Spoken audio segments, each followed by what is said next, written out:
Hey, what's up everybody? Retro Gaming Guy here. So today in this video, we're going to unbox, demo, and review the AGM PAD P2 tablet right here. Now, I actually reviewed their past version, the P1 tablet. I had a phenomenal experience with that. I love it. My son actually still uses it. So what we're going to do here today is we're going to, of course, unbox this. We're going to check out the layout and design of this product.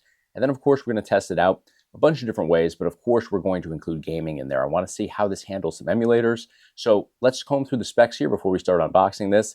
This offers a FHD 11-inch screen on here. We have a 90 hertz high refresh rate on this device. We have the MediaTek G99 chipset with 8 gigabytes of built-in RAM, 8 gigabytes of virtual RAM, 256 gigabytes of built-in ROM, and 512 expandable ROM on here. So definitely seems that this is going to be more than enough to actually get into some pretty high-end gaming. But we also want to test this out with YouTube, and we want to make sure that the Wi-Fi connection is good. I've heard great things about the Wi-Fi connection speed on here and reliability. So let's start unboxing this. Let's see what this has to offer us. All right, here's our tablet. We're going to set that aside. So it looks like we've got some stickers here. We've got a little key right here to open everything up internally. We've got our quick start guide right here, which I don't know how quick it is. Let's see. Definitely a thick little booklet here. Oh, it's in different languages. So walks through all your accessories, walks through all of the ports available on here, walks through how to add or remove your micro SD card, basically walks through all the functions and everything that you would need to know about this product, which is awesome. And I did see information about the camera there. And one other thing is, over here on the outside, it actually does list all the information about that camera. So according to this, we have an 8 megapixel front camera and a 50 megapixel main camera on here, which is pretty good for cameras. So inside here, we have our power supply cable. That's a Type-C to Type-C. And then, of course, we have the attachment here that's going to bring this over to your power outlet. What else do we have in here? Let's take all this out, make sure. I think it's just padding, but yeah, just padding there to make sure that everything is sent and transported without any issues. But here is our actual tablet now. So let's go ahead and open this up. And it comes with a carrying case, which I believe doubles as a stand. Very nicely put together, though. Yeah, it's one of those magnetic stands, but it also has a case as well. So that's pretty cool. You've got a built-in case and stand that also doubles as, you know, a barrier to protect this as well. We've got a camera located right up here. But let's see if we can actually use this to, stand this all up. I'm not sure that we can. Oh yeah, just like that. That would definitely work like that. Just simply fold it over. Or I believe we can do it like this. So let's see. How is this done? Just like that. Yeah, there we go. So it basically creates, and I will say it's not super stable like that, but it does create a little workspace here. You could put a keyboard down, which they did provide me with a keyboard right here as well. So this is a Bluetooth keyboard. And this actually just sits, right there. And you have basically your own little workspace. So this is a Bluetooth keyboard. I like the fact that it's very responsive too, though. So yeah, definitely a pretty sweet setup here, I will say. I'm not sure how stable this is going to be. I do feel like that would probably kick out quite a bit. Like if I shake this, yeah, I think that's going to become a problem. It just doesn't seem like it's really well put together in my opinion there. If you get the right bend to it, it's pretty good, but it still kind of wants to rock and wiggle a little bit. So that may become, something that annoys me. I'm just looking at it right now. It just does seem pretty unstable. I could be doing this wrong, but I don't think so. And this is magnetic here, so that sits on there perfectly.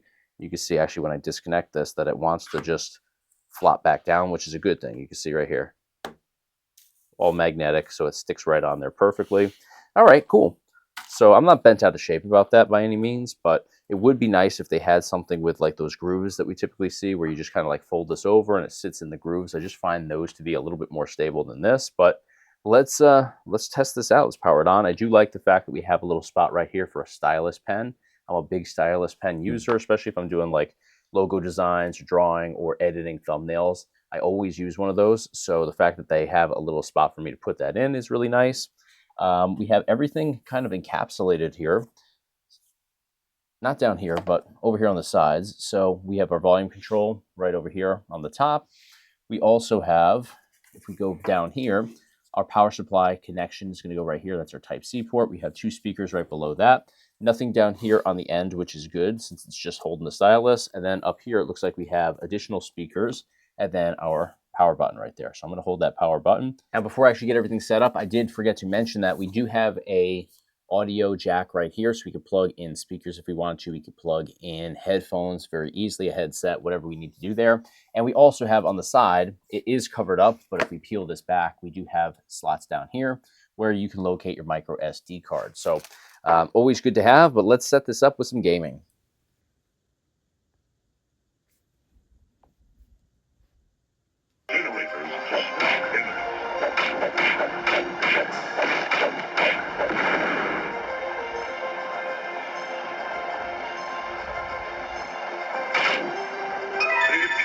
Open doors and chests.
One of the biggest issues with modern day gaming is the fact that these terrible games cost an absolute fortune. And once you have the game, you have to continue paying through microtransactions to end up unlocking their full potential.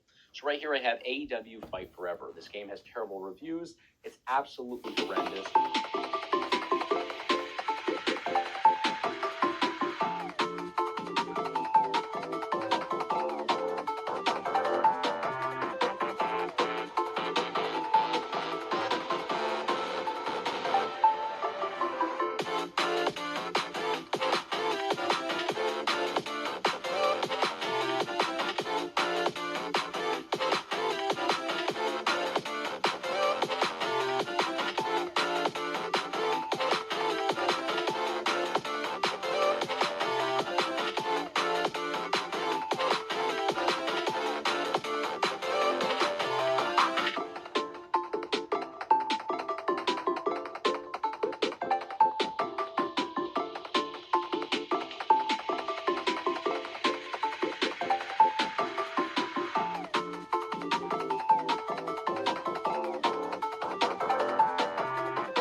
All right, guys, we jumped into the AGM PAD P2 tablet today. This uses Android 14. The first thing that I noticed about this as soon as I powered it on was the crystal clear screen. We have 1200 by 1920 resolution on here. It's an 11-inch screen, but it's super high quality to the point where it actually looks larger than it actually is. Now, we jumped into some N64 titles. We jumped into some YouTube video clips as well from my channel, and everything just looked really nice on here. In addition to the nice picture quality, we also had exceptional audio quality on here too.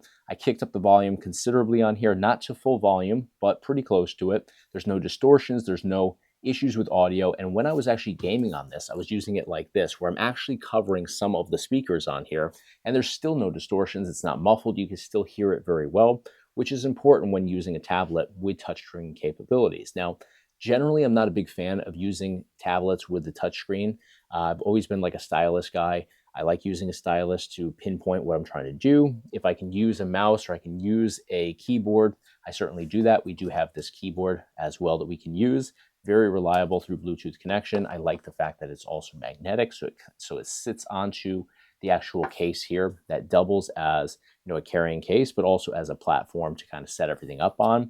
So I like that feature to this as well. The only thing I'm not crazy about is I don't find this to be super stable when actually sitting this upright, and using the stand portion of this. I like it for traveling. I like it that it keeps everything safe. You could throw this in a book bag. You don't have to worry about this getting damaged, because even though this doesn't wrap completely around, obviously it's like a book here, the actual case that goes around and hugs the tablet is very well padded, super durable, high quality across the board. So even on that side that's open, it's still super durable. So I'll show you guys what I was talking about though in terms of what I'm not crazy about here. So let's take a look at this as I try to set this up. And you can see as I just pull this flat back to set it down, you have to get that perfect, there we go, I'm getting used to it now, but you have to get that perfect pitch to this in order for it to sit and not fall over. If you have it off even the slightest bit, you can see that it just starts to fall down. So here I can get it, but if I'm, bringing the keyboard into the mix here, just like, there we go, just like that, well, there you go.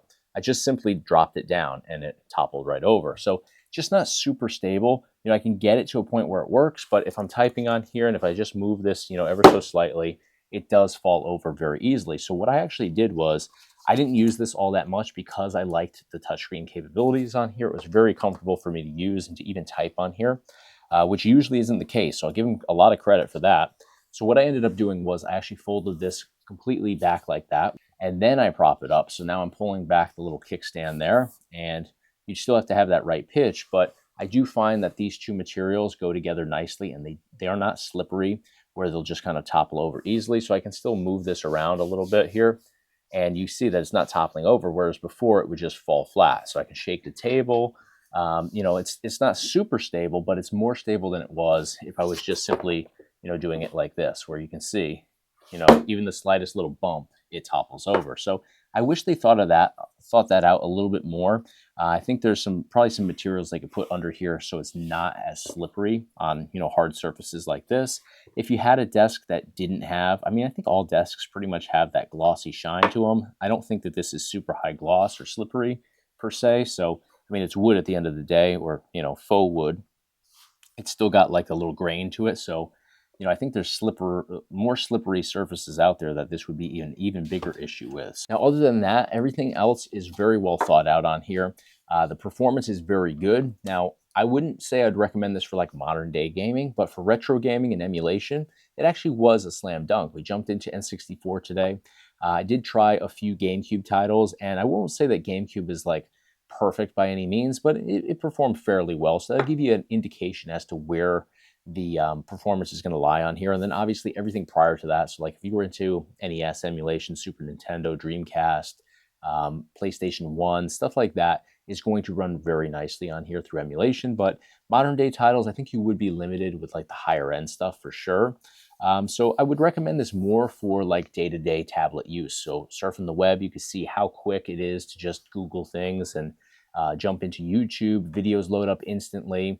The picture quality, again, is phenomenal. So stuff like that, I think, is going to be phenomenal for this. It's not outrageously priced. Currently, at the time of this video, is $179, which, when considering the specs, the picture quality, the audio quality on here, and the durability of this product, I think it's worth every bit of that. And even, most tablets that we can get into some form of emulation gaming on are typically priced much higher than that. So for what this is, selling for, what it offers, I do think that it is a great option for, those that are looking to maybe do a little bit of retro gaming casually on here, but you also just use it as a regular tablet for surfing the web, checking emails, maybe working from home, stuff like that. I think it's a slam dunk. So let me know, guys, what you think in the comments of this video of the AGM PAD P2. Let me know, do you guys like what you see here? Do you think that it is a durable, solid option for regular day-to-day tablet usage and a little bit of gaming? Let me know in the comments of this video. That's going to do it for today, though. Thank you guys so much for watching. Really appreciate the support on here. To learn a little bit more about this tablet right here, click the link up here at the top of your screen, as well as in the description of this video. That's going to do it for today, though. Thank you guys so much for watching. I'll see you in the next video.